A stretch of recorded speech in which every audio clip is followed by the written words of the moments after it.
এই শফিক ভাই, কেউ আমার চুল কেটে দিছে না, তুই আমার চুলটা কেটে দে না। ও আমি পাগল নাকি? সামনে ঈদ বলি আমি 3000 টাকা খরচ করে চুল সেট করে আসনু, আর তোর চুল আমি এমনি এমনি কেটে দেবো নাকি?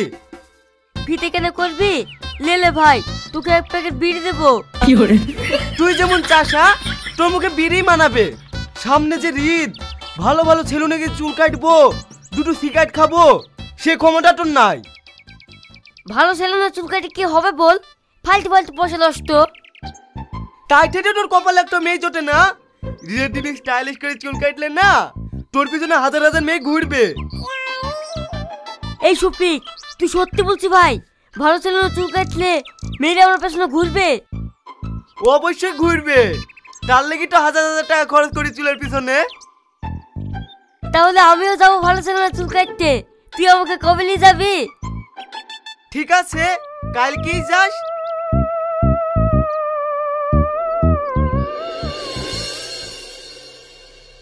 মা, আমি বড় ছেলে না চুল কাটতে যাবো, আব্বাকে টাকা দিতে বলো।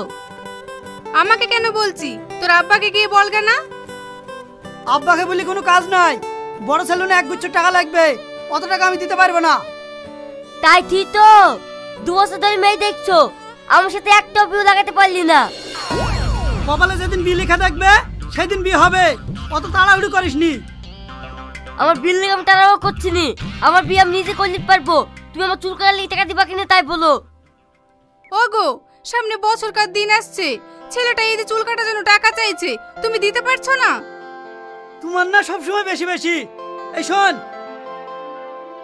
1000 টাকা দিনু, চুল কাটবি আর ঈদের পোশাক কিনে আসবি, আমার সাথে আর টাকা চাবি নি। ঠিক আছে আব্বা।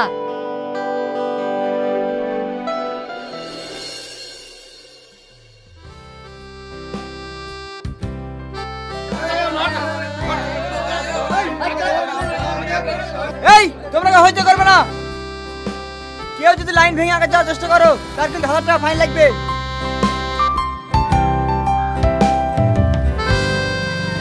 কিরে ভাই, সেলুনে নিয়ে আসার কথা, সেলুন বাদ দিয়ে হসপিটালে নিয়ে আসলি কেনে? আরে হসপিটাল হবে কেনে, এইটাই তো সেলুন।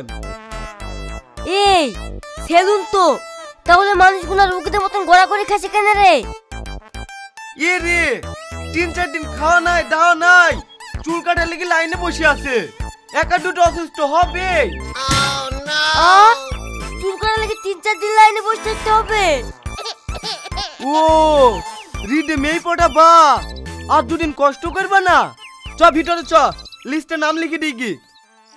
হাট, ফালতু সেলুন একটা, এই সেলুনে যাবো না, আসবো না। কি হলো ভাই, সেলুনে আসবো না বুঝছো কেনে? আর বইলো না ভাই, সামনে বছরকার দিন আসছে, এই যে আমার মুখে বরণের দাগ, কালচি কালচি ভাব, এইগুলা তোলার জন্য শুনু, কিন্তু ওরা হবে না তাই বলছে। আরে ভাই, সেলুনে কোনোদিন এইসব মুখের বরণের দাগ তুলতে পারে? তোমার মতন অবস্থা আমারও হয়েছিল। একটা ভালো প্রোডাক্ট আছে, সেটা মাখলে সব দাগ ভালো হয়ে যাবে। তুমি আমার সাথে চলো, তোমাকে আমি দেখাচ্ছি। তাই নাকি ভাই? তাহলে আমাকে এক্ষুনি নিয়ে চলো।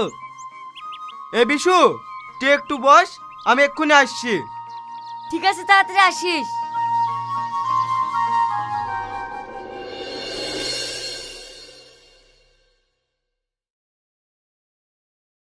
এটা দেখ, এটা হলো হিমালয়া পিউরিফাইড নিম ফেস ওয়াশ। বোন ওর হাত থেকে রক্ষা পেতে এটা আমি ইউজ করি। ইউজ তো করিস, আর কোনো সাইড ইফেক্ট নাই তো? আরে না না, সাইড ইফেক্ট থাকলে কি আমি ইউজ করতাম? এটি 100% ন্যাচারাল নিম দিয়ে তৈরি, এবং এর অ্যান্টিব্যাকটেরিয়াল ফর্মুলা ত্বকের উন্নতি করতে সাহায্য করে। তাই নাকি? তাহলে এটা কিভাবে ব্যবহার করবো ভাই? এটা ব্যবহার করা একদমই সহজ। প্রথমে জল দিয়ে মুখটাকে ধুয়ে নিতে হয়, তারপর এটা অল্প পরিমাণ হাতে নিয়ে ধীরে ধীরে পুরো মুখটাকে ম্যাসেজ করতে হয়, বিশেষ করে যেখানে ব্রণ আছে।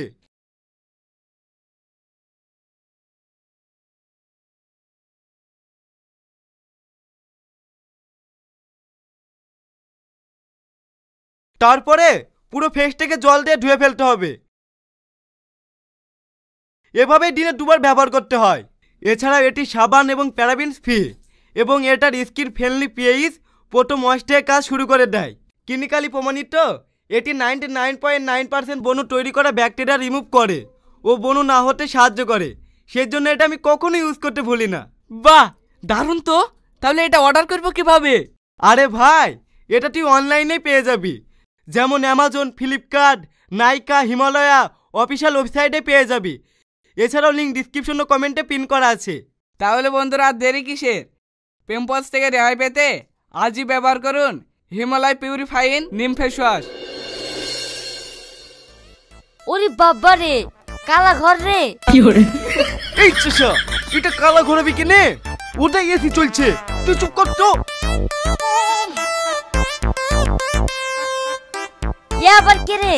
মুখে কলকেট মেখে শুয়ে আছে আর চোখে আবার শুষা কেনে? কে তো হবে না তো। এই চুরা, ধর শুষা, যাতে চোখে দিয়া আছে ওই খেলিলে হয়ে গেল নাকি? এইসব চাষাবাসী মানুষকে সেলুনে ঢোকায় কে? কিছু বোঝে না সোজে না। আমি সবই বুঝি, অতি যদি বুঝতেক না তাহলে মেয়ে ওই ছেলেটা চুল কাটতেক না। তাহলে কি তো বলছি তুমি চাষা? বড় বড় সেলুনে না এখন মেয়েরাই চুল কাটে। আরে ও কিছু বোঝে না গো। এই চ, লিস্টে নাম লিখে দিই কি?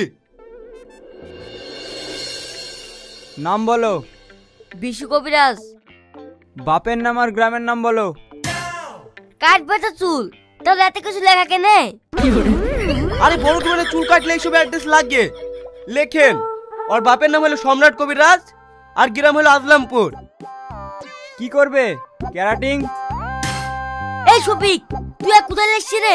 আমি এখানে মারামারি করবো নাকি তাই ক্যারাটি করতে বলছে? আরে আমি ক্যারাটি বলিনি, চুলের ক্যারাটিং বলেছি। তুমি স্পা করবা না স্ট্রেট করবা? এই শফিক, পা তো আমার স্টেটই আছে, পালি কিছু করতে হবে না। আমার চুল কাটালি কথা বল। ভাই, ও অত শত কিছু বোঝে না। ও চুল কাটবে, চুল কাটতে কত টাকা লাগবে বলে দাও। ঠিক আছে, আগে 1000 টাকা জমা করতে বলো, চুল কাটাবো, আলাদা বিল হবে। এই শফিক, আমাদের পাড়া নিরঞ্জন নবী তো 20 টাকা চুল কেটে দেয়, এবার 1000 টাকা চাইছে যে। নিরঞ্জনের কাছে চুল কাটলে ভালোবাসা কেটে যায়, আর এইখানে চুল কাটলে ভালোবাসা বাড়ে। আমি দেখছি কত ভালোবাসে বাড়ে।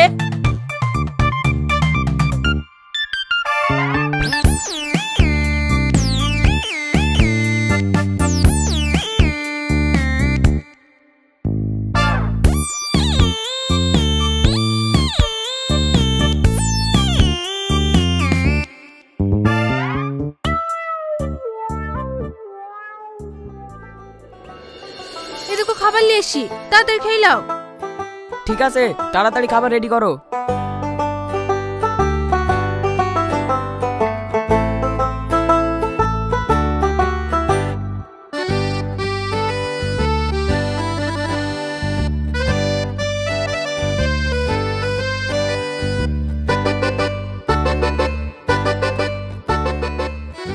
কি গো, অমনে মুখ ঘুরে আসে যে? এইদিকে ঘোরো। ও, খেতে দিবা? দাও। ঠাসকা চড় মারবো। তোর জন্য খাবার এনেছে না, আমি এনেছি আমার স্বামীর জন্য খাবার। ও, আমারই ভুল ছিল। তোমাদের স্বামীর চেয়ে তো ভালোই মিল। আরে আমাদের স্বামী স্ত্রীর কোনো মিল নাই।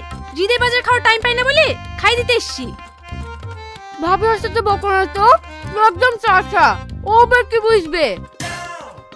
এই মেয়ে শুধু তাকে তাসা করছে। তার স্বামী না, তাই তোমার স্বামী। ও একটা পুলিশ হয়ে তোমাকে খাই দিছে। এই চুরা, সব কিছু বকিস কেনে রে?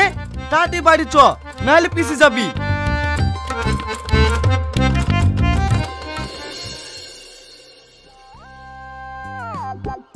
এদের সবাই ফাঁকা থেকে বসি পর। এই শালা কে রে? সর! ও ভাই, তুমি ঠেলা বেট ফেলে দিলি কেনে? আমি আমার ভাই দুদিন তো এখানে বসে আছি, আর তুমি ফাঁকা দাঁড়িয়ে বসে পড়লে হবে? তুমি আমার মুখে বললি পারতিক, পাশে হাত দিলি কেনে? এই চুরা, বেশি বকিস নি তো, চ পিছনে লাইনে বসে কি।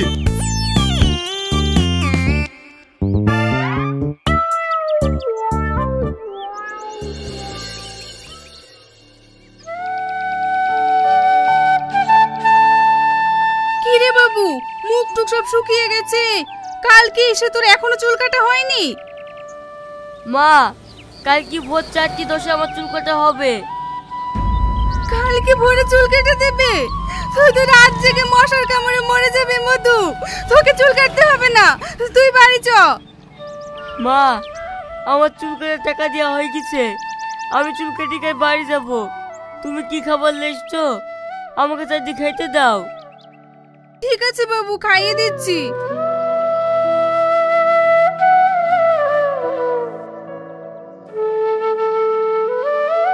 শফি, তুমি চারটে খেয়ে নাও।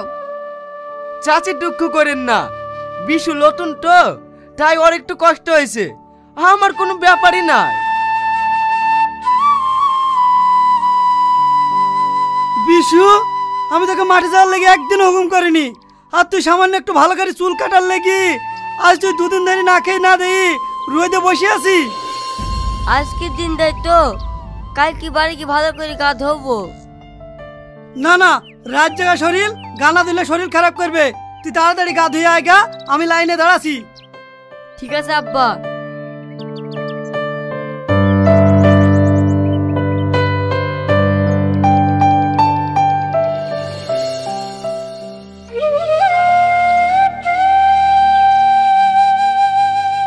মা, ঈদের দিন মাংস লিবা তো? মধু, এই ঈদে আমার মাংস কিনে দেওয়ার ক্ষমতা নাই। সামনে কোরবানিতে সবাই মাংস দিবে, তখন খাস। না, আমি শুনবো না। মাংস যদি না দিতে পারো, আমাকে নতুন জামা নিতে দিবা। সবাই ঈদে নতুন জামা হচ্ছে।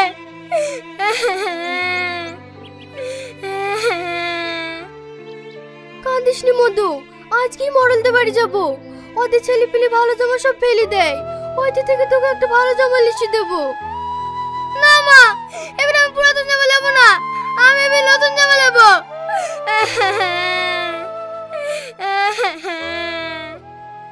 মধু, জেদ করিস নি, আমরা গরিব মানুষ, আমার কাছে 1 টাকাও নাই।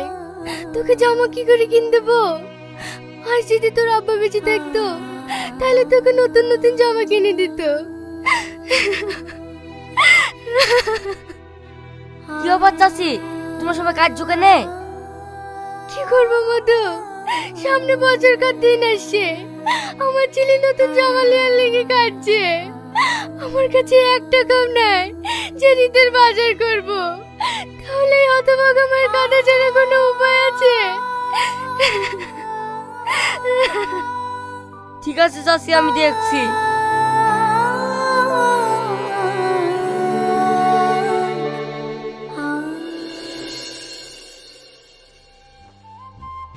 আব্বা, চালে বস্তা রেখে নামাও।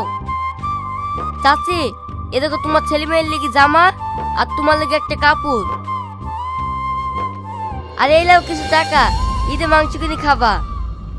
বাপ, তুমি যে গরিব মানুষের পাশে দাঁড়িয়েছো, তোমার যে কত বড় মন, আল্লাহ যেন তোমার ভালো করে। বাবু, তুই চুল না কেটে ওই টাকা দিয়ে তো চাচিদের সাহায্য করছিস? হ্যাঁ মা, 2000 টাকার চুল কাটি ঈদের দিন দাম কম করার থেকে গরিবদের পাশে দাঁড়ানো অনেক ভালো।